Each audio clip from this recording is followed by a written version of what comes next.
नमस्कार मित्रों, आप सबको मेरे चैनल द हरिओम पर आप सबको बहुत बहुत स्वागत है। मित्रों, आज हम ये चर्चा करने जा रहे हैं कि आखिर जो वेनेजुएला में जिस तरह की पॉलिटिकल क्राइसिस पैदा हुई और डेमोक्रेसी का वहाँ हत्या किया गया, उसके बाद आगे क्या हो रहा है वहाँ पे, उसको हम देखते हैं। आगे क्या हुआ है, क्या घटनाएं घटी है, उस पर हम आइए चर्चा करते हैं। आखिर वेनेजुएला में किसको वहाँ का प्रेसिडेंट बनाया गया, इंटरिम प्रेसिडेंट बनाया गया और क्यों बनाया गया, क्या उसके पीछे लॉजिक है। कुछ लॉजिक है जो अमेरिका की तरफ दिखाई दे रहा है कि अमेरिका ने इसको बनाया है। कुछ लॉजिक है कि अमेरिका के अगेंस्ट है, जो अमेरिका खेल रचना चाहता था वो उसमें नाकामयाब रहा है। तो आइए इस सारी चीजों पर हम चर्चा करते हैं, आखिर क्यों ऐसा हुआ है। मित्रों, बात यह है कि देखिए, अमेरिका तो चाह रहा था कि हम इस पूरा तरह से वेनेजुएला को अपने कंट्रोल करें, लेकिन वो कंट्रोल नहीं कर पाया है। मुझे ऐसे दो तीन तर्क आपको देंगे जिससे आपको लगेगा कि कंट्रोल वो नहीं कर पाया है, लेकिन 2-3 तर्क देंगे जिससे लगता है कि वो कंट्रोल कर पाया है और कर लिया है। मित्रों, हम बात आपसे ये करना चाहते हैं, इसी पर आज बात करना चाहते हैं। तो जानते हैं वहाँ की जो इंटरिम गवर्नमेंट में जो इंटरिम प्रेसिडेंट कौन बना है, जो आप हाल ही में कल जो सुने आप 3 तारीख को, वहाँ के प्रेसिडेंट को और उनकी वाइफ को, निकोलस मैडुरो को और उनकी वाइफ सिलियो को, उनका नाम वाइफ का, उनके वाइफ को, दोनों को अमेरिका ने कैप्चर करके न्यूयॉर्क ले गया और वहाँ उनको रखा है अभी तक से। उससे पहले वहाँ एक गवर्नमेंट बनाया है, इंटरिम गवर्नमेंट वहाँ बन गया है और वो गवर्नमेंट बना है। वहाँ की जो इंटरिम प्रेसिडेंट बनी है उनका नाम है डेल्सी रोड्रिगेज। बहुत ही साहसी नेशनलिस्ट टाइप की महिला है और अगर हम देखें उनका पूरा होल लाइफ को, पॉलिटिकल लाइफ को, तो एक निडर और नेशनलिस्ट, इसके साथ साथ वो पॉलिटिकल स्ट्रॉन्ग एक्टिविस्ट, अपने राष्ट्र के लिए समर्पित, इसके साथ साथ उसको कहें कि वो अपने जो अमेरिका के घोर विरोधी, इसके साथ हम वो और लेफ्ट विंग की वो है, लेफ्ट विंग मार्क्सिस्ट। तो इस तरह से उनका चरित्र बनता है, जो कैरेक्टर, पॉलिटिकल कैरेक्टर को हम देखते हैं तो इस तरह से इस कैरेक्टर में वो आती हैं। तो आखिर अमेरिका तो चाह रहा था कि वहाँ के जो संसाधन है, ऑयल है, जो आयल है और इसके बाद वहाँ के जो गोल्ड है, सिल्वर है, उस पर उसका आधिपत्य हो जाए, लेकिन वो नहीं कर पाया, वहाँ को कैप्चर नहीं कर पाया सही से, मुझे लगता है। तो देखते हैं आखिर 2-3 तर्क है जो लग रहा है कि नहीं, अमेरिका कैप्चर कर लिया है। 2-3 तर्क और है जो लगता है नहीं कर पाया है, कहीं ना कहीं चूक हो गई है उससे, क्योंकि जो जिस तरह की महिला वहाँ की इंटरिम प्रेसिडेंट बनी है, उससे जाहिर होता है कि वो उस खेल में वो चूक गया है, कैप्चर पूरी तरह से कंट्रोल करने में चूक गया जो है।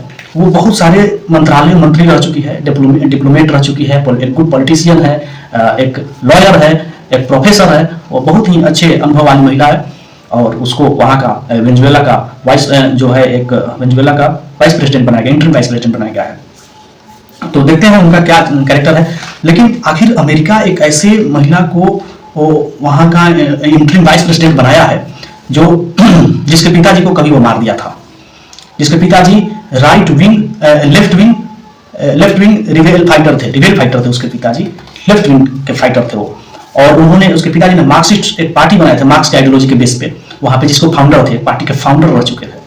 और अमेरिका ने ये कहकर उनके पिताजी को मारा था कि वहाँ की अमेरिका के एग्जीक्यूटिव जो था, उनका नाम देखिए, मैं बता रहा हूँ आपको, वो वहाँ आए थे, तो जिसको लेकर के अमेरिका ने उनके पिताजी को मार दिया था। और उनका नाम था विलियम न्यूहाउस जो था वो वहाँ के अमेरिकन एग्जीक्यूटिव था, जिस वजह से पिताजी पर यह लगा कि उसे किडनैपिंग में इनका हाथ था और ये इनके लीडरशिप में किडनैपिंग हुआ है, इसलिए उनको वो टॉर्चर किया, मार दिया, जेल में बंद किया, फिर टॉर्चर किया, फिर मार दिया वहीं पे। तो इस तरह से घटना किया। तो एक तरह से फिर वहीं जो जॉर्ज डब्ल्यू बुश थे, उन्होंने हुगो चावेज जो वहाँ के प्रेसिडेंट थे वेनेजुएला के, उस प्रेसिडेंट को वो कभी कुप डिटेक्ट करने की कोशिश किए थे, जिसका पुरजोर विरोध ये जो महिला है जिनका नाम है डेल्सी रोड्रिगेज, उन्होंने घोर विरोध किया था। उस वक्त वो वहाँ लंदन में रहा करती थी, लंदन में एम्बेसी के सामने घोर विरोध किया था इसका। तो आखिर अमेरिका ने एक ऐसी महिला को, अगर अमेरिका बनाया, मानते चलते हैं कि अगर अमेरिका उनको बनाया है इंटरिम वाइस प्रेसिडेंट वहाँ का, तो आखिर क्यों इनको बनाया है, क्योंकि ये तो शुरू से ही अमेरिका के अगेंस्ट रही है। सारा तर्क देखिए तो अमेरिका के अगेंस्ट में जाता है, लेकिन हाँ कुछ तर्क है जो लगता है कि नहीं वही बनाया है। आखिर हम इनके जो तर्क के इतर जो जाता है, जो अमेरिका लगता है कि अमेरिका नहीं बना पाया है, अपने खेल जो रचना चाह रहा था, जो कंट्रोल करना चाह रहा था, वो कंट्रोल करने में वो कहीं ना कहीं चूक गया है। तो इस पर हम चर्चा करते हैं आखिर कैसे चुका है। 3 चीजों से लगता है कि अमेरिका चूक गया है। पहला नंबर, वो नेशनलिस्ट है, अमेरिका उस पर सैंक्शन लगा चुका है, रोड्रिगेज पर सैंक्शन लगा चुका है, वो नेशनलिस्ट है। इसके बाद वो उसके पिताजी को अमेरिका ने मार दिया था। इसके बाद अमेरिका के विरोध में एक ओएस है, ऑर्गेनाइजेशन ऑफ अमेरिकन, उसका हम चर्चा करते हैं आपको, एसोसिएशन ऑफ अमेरिकन एक minute, association of organization of American States, जो 2017 में उसका एक मीटिंग हुआ था, जिसमें उन्होंने रोड्रिगेज ने अमेरिका के एक जो वहां के सेक्रेटरी जनरल था उसका ओएस का, उसको बहुत ही बदतमीजी उसके साथ की थी, डिसरेस्पेक्ट की थी, और बोली थी कि लायर हो, डिसऑनेस्ट हो, क्रिमिनल हो, मर्सनरी हो, ट्रेटर हो, एवरीथिंग, बहुत सारी चीज बोली थी उसको, मैंने एक तरह से बहुत लज्जित की थी। तो उस महिला को अमेरिका क्यों बनाएगा? अमेरिका उस पर सैंक्शन लगा चुका है उस महिला पर, और वैसी महिला है जिस पर करीब करीब बहुत सारे देश ने, करीब 8-10 देशों ने उन पर सैंक्शन लगा चुका है। वो वहां नहीं जाती है, उनका वहां की संपत्ति, उनका ट्रैवलिंग बैन है उस कंट्री में। आखिर अमेरिका उसको क्यों बनाया? या क्या वो अमेरिका की बात मानेगी? लेकिन बनते बनते अमेरिका के जो एडमिनिस्ट्रेशन, ट्रंप एडमिनिस्ट्रेशन की तरफ से एक आया, आपका वक्तव्य आया, जो वहां के ट्रंप ने बोला, जैसे ही वो वहां के जो वेनेजुएला के जो कॉन्स्टिट्यूशन है उसके आर्टिकल 233 के अनुसार सुप्रीम ट्राइब्यूनल ऑफ जस्टिस के ऑर्डर पे बिकम एक्टिंग प्रेसिडेंट उनको बनाया गया, वहां का एक्टिंग प्रेसिडेंट उनको बनाया गया, कहां के? वेनेजुएला का। तो आखिर एक्टिंग प्रेसिडेंट बनाया गया, तो उसके बाद त्वरित बाद अमेरिका के जो ट्रंप एडमिनिस्ट्रेशन है वहां की तरफ से जो सेक्रेटरी ऑफ स्टेट है वो अपना स्टेटमेंट दिया। ट्रंप ने ऐसा कहा, US president Donald Trump announced that Secretary of State Marco Rubio had made contact with Rodriguez and that she had been sworn in as president. Trump further stated that Rodriguez told Rubio that she would do whatever the US asked, adding that she was gracious but really does not have a choice. वो बोले ऐसा चीज कि देखिए वो चाह नहीं रही थी प्रेसिडेंट बनना, लेकिन हमने उनको बनाया, वो चाह नहीं रही थी। ये अमेरिका का स्टेटमेंट है उनके बनने के बाद का। तो इससे लगता है कि अमेरिका सही में बनाया है उनको, लेकिन कुछ तर्क है जो लगता है कि नहीं, अमेरिका नहीं बना पाया है। वो बनने के बाद तुरंत अमेरिका को कंडेम की है। वो बोली है कि वो जो वहां के जिनको कैप्चर करके, जिस प्रेसिडेंट को कैप्चर करके अमेरिका ले गया है, उसके संबंध में वो बहुत अच्छी बात बोली है। बोले कि Nicholas Maduro is वेनेजुएलास only president, एकमात्र वही प्रेसिडेंट थे जो उनके अनुसार बहुत अच्छे काम किए थे। इसके साथ साथ उन्होंने कहा है कि जिस तरह से अमेरिका काम किया है, she criticise the US military action as a brutal aggression बोला है, और उसने चेतावनी दी है कि अमेरिका इमीडिएट रिलीज करे, यानी ब्रूटल एग्रेशन करके अमेरिका को चेतावनी देते हुए उन्होंने ये कहा है कि अमेरिका त्वरित उनको रिलीज करे। तो इससे तो साबित होता है कि वो उनके कहने पर नहीं बनी है। ये स्टेटमेंट कितना आपको वेरी करता हुआ दिखाई दे रहा है। इसके बाद अगर कहें तो अमेरिका को अगर सही में कुछ करना था, एक डिप्लोमेसी के थ्रू अगर कहा जाए, तो सबसे पहले अमेरिका किसको पकड़ा? जो वहां के मडुरो के जो इनर सर्कल में पर्सन, जो सबसे क्रेडिबल पर्सन थे, तो वो थी रोड्रिगेज सबसे क्रेडिबल पर्सन थी। उनके जो जब प्रेसिडेंट थे तो प्रेसिडेंट का एक इनर सर्कल होता है, उस इनर सर्कल में वो आती थी। तो अमेरिका ने एक तरह से चाल चला है कि उनके जो इनर सर्कल वाले व्यक्ति को, और सबसे बड़ी बात है कि वो अभी करेंटली वो ऑयल मिनिस्टर है, वहां की ऑयल मिनिस्टर है, अभी भी वहां की है, पेट्रोलियम मिनिस्टर ऑफ पेट्रोलियम, जो अभी भी वहां वर्तमान में है। तो आप सोचिए अमेरिका क्या खेल खेल रहा है, यानी चाह रहा है कि इनको हम अगर प्रेसिडेंट बना देंगे, इनसे जो चाहेंगे वो अपना साइन कराएंगे और हम अपना काम करेंगे। हो सकता है कि इनर डोर जो है वो कुछ डील हुआ हो कि हम आपको राष्ट्रपति बनाते हैं, आप हमको सपोर्ट कीजिए, तो ऐसे भी हो सकता है। नहीं तो एक और तर्क निकलता है, मान लीजिए कि ये ऐसी नहीं है कि बहुत किसी के बात को ये महिला मान जाएंगी, क्योंकि इनका अगर हम कैरेक्टर देखें तो ये एक बार एक वाक्य है, इनका एक इंसिडेंस है, एक है ऐसा घटना जिस पर हम चर्चा आपको प्रकाश डालते हैं कि हुगो चावेज 2006 में मॉस्को की ट्रिप पर जा रहे थे और ये भी उनके साथ में थी। तो उस वक्त इनका एक हीटेड डिबेट हो गया, किनके साथ? ह्यूगो चावेज के साथ। उन्होंने बदतमीजी कर दी, कुछ बहुत ही अनाप शनाप डिसरेस्पेक्टफुल लैंग्वेज बोल दी उनको। ह्यूगो चावेज ने उनको उसी टाइम रिमूव कर दिया और बोला कि इनको यहां से एक सेपरेट प्लेन से मॉस्को से उनको यहां लाया गया। सोचिए कितना उस समय हार्ड डिसीजन लिया गया था। ये भी जिद्दी है, इनका भी बहुत सारा आप घटना देखेंगे कि बहुत सारे मीटिंग में गए हुए हैं, वहां जो दूसरे कंट्री के फॉरेन मिनिस्टर है उससे लड़ गई हैं, उनके साथ वो बदतमीजी कर दी है। तो ये बहुत सारा इनका भी है, ये बहुत जिद्दी किस्म की पॉलिटिशियन है। तो अगर अमेरिका चाहेगा कि हम इनको अपने कंट्रोल में करके काम कराएं, तो मुझे नहीं लगता कि ये कर पाएंगे, क्योंकि जो इनका एटीट्यूड है, जो इनका कैरेक्टर है, उस पर आप जाते हैं तो नहीं लगता है, मुझे लगता है कि अमेरिका कहीं ना कहीं चुप कर दिया है।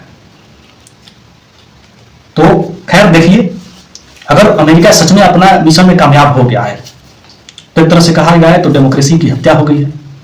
नहीं, अगर ऐसा नहीं कर पाया है तो यह भी कहा जा सकता है कि एक स्ट्रॉन्ग डेमोक्रेसी वहां बनने जा रहा है और अमेरिका के वो अगेंस्ट में होगा। तो इस तरह से तर्क आप दे सकते हैं, क्योंकि देखिए कुछ सिचुएशन है जिसको देख करके आपको लगता है ये बहुत ही अलग अलग किस्म के मिनिस्टरियल पोस्ट पे रह चुकी हैं, बहुत तजुर्बा वाली है, प्रोफेसर है, डिप्लोमेट है, पॉलिटिशियन है, इसके बाद ये लॉयर भी हैं, तो इनका अनुभव भी बहुत अच्छा खासा है, ऐसा नहीं कि अनुभवहीन है। इसके साथ अगर बात की जाए तो इनका पॉलिटिकल कैरियर जो है ह्यूगो चावेज के समय से ही प्रारंभ हुआ। ह्यूगो चावेज और निकोलस मडुरो के साथ, दोनों प्रेसिडेंट के साथ काम कर चुकी है। इसके साथ अगर बात की जाए तो इनको ये एक चीज और है, अगर इनमें एक लालच है, लालच इस बात से पता चलता है कि इन्होंने कहीं ना कहीं अमेरिका के साथ ये डील कर दी है, डील कर ली है। कैसे? देखिए घटना है इनका, एक बार की बात है, देखिए हम आपको बताते हैं कि in January 2018 Venezuelan president Nicolas Maduro announced Rodriguez as president of then to be legalized political entity, the Somos Venezuelan movement. In February 2018, Rodriguez resigned from the United Socialist Party of Venezuela (PSUV) and joined the ranks of MSV, adhering to statutes prohibiting dual membership in political organizations within the country. In October 2018, she re-entered the PSUV as a member. तो इससे आपको बताते हैं इसमें क्या लिखा हुआ है। इसमें साफ बताया गया है कि एक बार निकोलस मडुरो ने कहा था कि अगर कोई वो पॉलिटिकल पार्टी जो है लीगलाइज पॉलिटिकल एंटिटी में वो रहती है तो उन्हें प्रेसिडेंट बनाया जाएगा। तो उन्होंने एक अपनी पार्टी जो जिस पार्टी में शुरू से वो रह चुकी थी, सोशलिस्ट पार्टी थी, उसमें वो थी, तो वहां उस पार्टी से रिजाइन कर करके एक दूसरे पार्टी को ज्वाइन किया और तब उन्हें निर्णय बताया, तब इंस्टीट्यूट था उस वहां का एक कानून था कि आप एक साथ दो पार्टी में नहीं रह सकती हैं।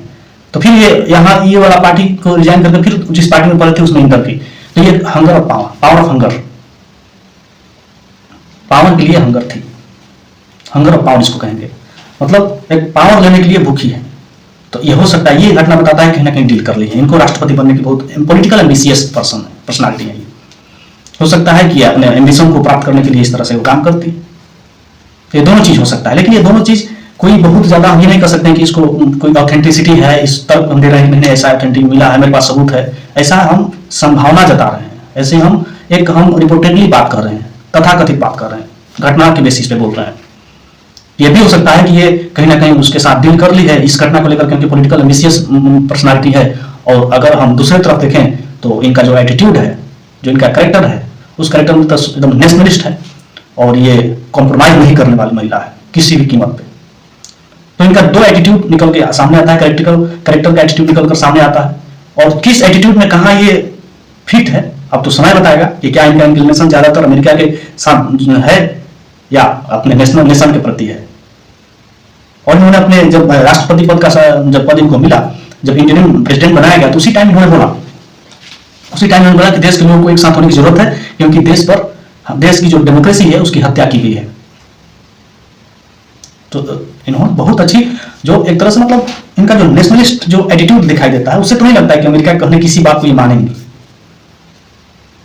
क्योंकि सैंक्शन के बावजूद भी अमेरिकन इकोनॉमी को इन्होंने तेल पर अमेरिका ने सैंक्शन लगा दिया था, उसके बावजूद भी इन्होंने तेल प्रोडक्शन जो ऑयल प्रोडक्शन है वहां का, जो क्रूड ऑयल का जो प्रोडक्ट करता है वहां, उस पर उन्होंने बंद नहीं किया, उसको और चालू रखा और अपनी इकोनॉमी को रिवाइव किया। तो ऐसा नहीं है कि बहुत आसानी से वो अमेरिका काम करा लेगा इनसे। यही सब तर्क है, इन पर बहुत सारा कंट्री ने सैंक्शन भी लगा रखा है। आपको बताते हैं कि Colombia, Canada, European Union, Brazil, Mexico, Bolivia, Peru और यूएसए, इवन यूएसए जो है, यूनाइटेड स्टेट ऑफ अमेरिका जो है, वो भी वहां उन पर सैंक्शन लगा चुका है। तो जिस महिला पर, जिस पॉलिटिशियन पर अमेरिका सैंक्शन लगा चुका है, तो क्या उसको वहां का वो प्रेसिडेंट बनाएगा? मुझे नहीं लगता कि ऐसा ये तर्क सही है कि वो वहां का प्रेसिडेंट उनको बनाएगा, नहीं बनाएगा। कारण कि जिस महिला को उन्होंने, जो मान लीजिए कि जिसको हम बैन किए हैं, अपने देश में नहीं आने देना चाहते हैं, उस महिला को हम कैसे बनाएंगे? लेकिन इनका पॉलिटिकल एम्बिशन बता रहा है कि, तो देखिए आगे क्या होता है, आगे का जिस तरह का स्टेप होगा, जिस तरह का निर्णय होगा, उससे और पता चलेगा, चीजें आएगी सामने की क्या होने वाला है, आखिर ये डील डन है या अमेरिका जो करना चाहता था उसमें वो असफल रहा है। तो इसी बात के साथ हम अपने इस एपिसोड को यहीं पे अंत करते हैं और नमस्कार आपको करते हैं। धन्यवाद।